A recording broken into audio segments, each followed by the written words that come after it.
Du 20 juin au 3 juillet, nous avons le privilège de fouler le sol saoudien sur invitation du roi d'Arabie Saoudite pour faire le pèlerinage de 2023. Je peux vous dire que c'est un programme qui existe depuis des années, que j'ai découvert à l'occasion de ce Hajj. Il s'agit de quoi?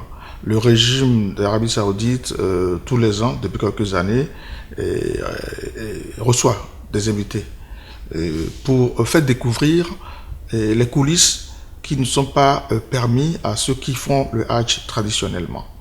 Je peux vous dire que c'est une expérience exceptionnelle pour quelqu'un qui avait l'habitude d'aller en Arabie Saoudite depuis bientôt 20 ans.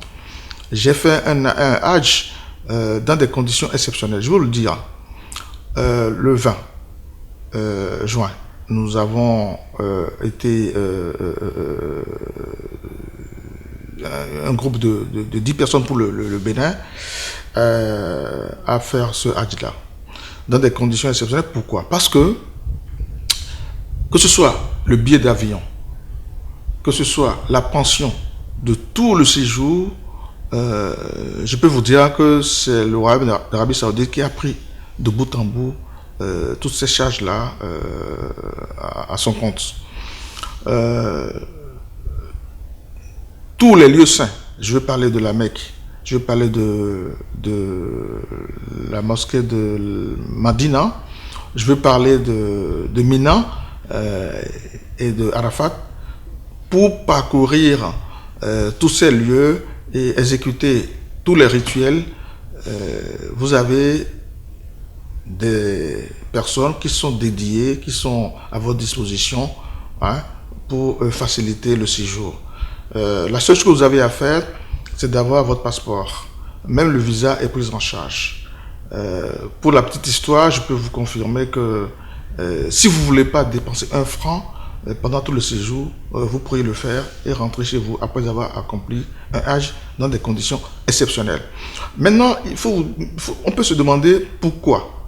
Pourquoi cela? Non, moi je peux répondre que c'est normal quand on sait dans quel esprit l'Arabie Saoudite évolue aujourd'hui. C'est vrai que ce que le royaume d'Arabie Saoudite a fait en recevant des musulmans de tout le monde entier. Dans ce programme, nous étions 160 nationalités à nous côtoyer pendant 2 semaines, à échanger avec un seul critère, la foi islamique. La croyance ferme que l'unique Dieu n'a pas distingué entre le noir, le jaune, le blanc, le rouge, et que nous formons tous les frères d'une même et une seule entité humaine. Je peux vous dire que cette expérience m'a conforté dans l'idée que la fraternité n'est pas seulement entre les personnes d'une certaine race et seulement. Donc ce brassage a été rendu possible grâce à cette opportunité que le roi d'Arabie Saoudite nous a offerte. Ce qu'il faut retenir en Arabie Saoudite, c'est que j'ai été marqué d'abord aux frontières de l'Arabie Saoudite. Lorsque vous êtes prêt à faire les formalités, vous vous rendez compte que ce sont des femmes. Tous les guichets, vous avez peut-être 18 ou 19 guichets, et dans chaque guichet, vous verrez que la femme. J'ai été frappé parce que l'idée que l'on se faisait, moi qui ai l'habitude d'aller en Arabie Saoudite depuis bientôt 20 ans, ce qui m'a marqué, c'est le déploiement des femmes dans les administrations, notamment la police de l'air. Il n'y a pas un seul homme pour pouvoir vous recevoir, prendre votre passeport et faire les formalités. C'est la marque d'une ouverture dont l'Arabie Saoudite fait preuve à travers le déploiement des femmes. Même dans les restaurants, ce sont les femmes qui s'occupent de l'accueil, qui s'occupent du service, chose extraordinaire. Aujourd'hui, le parallèle qu'on peut faire entre l'Arabie Saoudite et les autres pays, c'est la tradition. Comme en Angleterre ou en Grande-Bretagne, où la tradition est très forte, hein, et de l'autre côté, vous avez un melting pot, un mélange de toutes les nationalités et qui travaille merveilleusement bien. Et tous les efforts que déploie le Royaume d'Arabie Saoudite aujourd'hui vraiment illustrent l'ouverture qui est déjà entamée, la modernité qui est annoncée. Je suis très frappé par cette ouverture-là.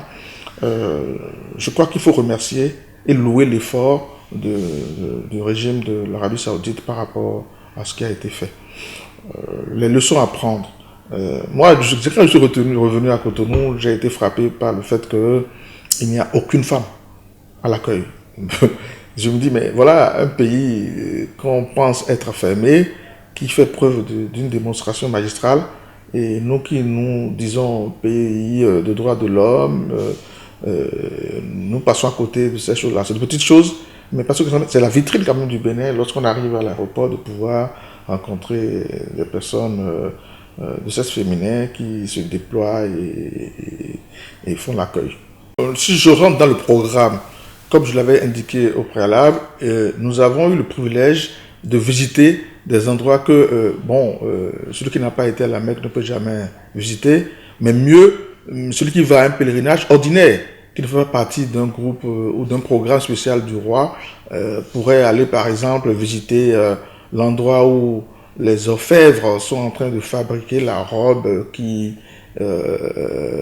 couvre la Kaaba, aussi bien la robe blanche que la noire qui vient par-dessus. Vous verrez des artisans de plusieurs pays qui ne sont pas forcément des Saoudiens, hein, des Jordaniens, vous verrez des Égyptiens.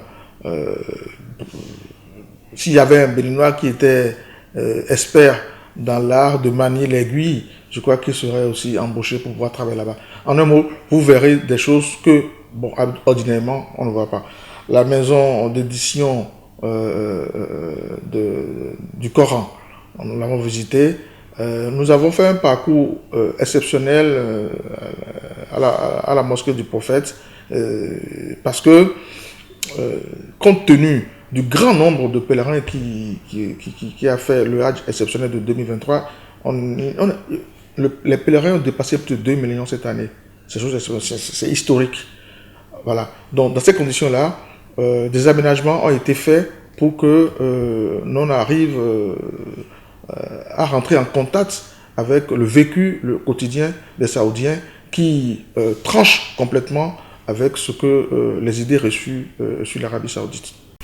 Je peux jamais dire assez merci pour le Royaume d'Arabie Saoudite pour tous les efforts qui ont été déployés pour recevoir plus de 160 délégations. Hein.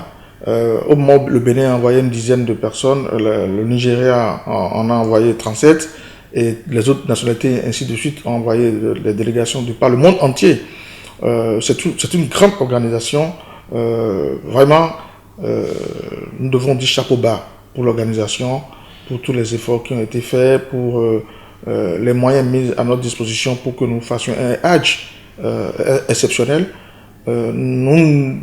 Aujourd'hui, je crois que nous devons nous dire que nous sommes les ambassadeurs à part entière de ce royaume, le royaume d'Arabie Saoudite, parce que de toute façon, l'islam, au-delà des races, au-delà des pays, reste la religion de Dieu qui unifie tout le monde autour d'un seul idéal, l'unicité d'Allah.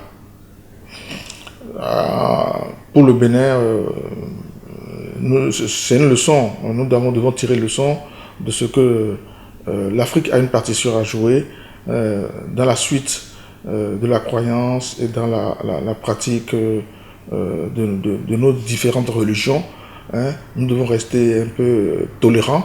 Nous devons rester tolérants et accepter que les religions puissent coexister en Afrique pour le bonheur et le développement de notre nation. Avant l'arrivée du prophète de l'islam, Mohammed sallallahu alayhi wa sallam, Makkah était déjà un lieu de haut commerce. Et bon, dès qu'il y a des regroupements dans un endroit, il y a des besoins. Le fait de se retrouver plus de 2 millions de personnes, c'est un gros marché. Au-delà de la fraternité dont on a fait preuve, dont on a vécu, dès qu'il y a l'homme, il doit avoir des besoins. Et là, il y a des besoins, il faut satisfaire ces besoins-là. Donc, quelqu'un qui va faire le pèlerinage et à l'occasion trouve la possibilité, l'opportunité de commercer ou de prendre des contacts, doit pouvoir le faire. Tout est question du respect de la législation de chaque pays. Voilà. Tout ce qui est licite doit être autorisé. Bon, il faut respecter la législation de chaque pays dans le commerce, c'est tout.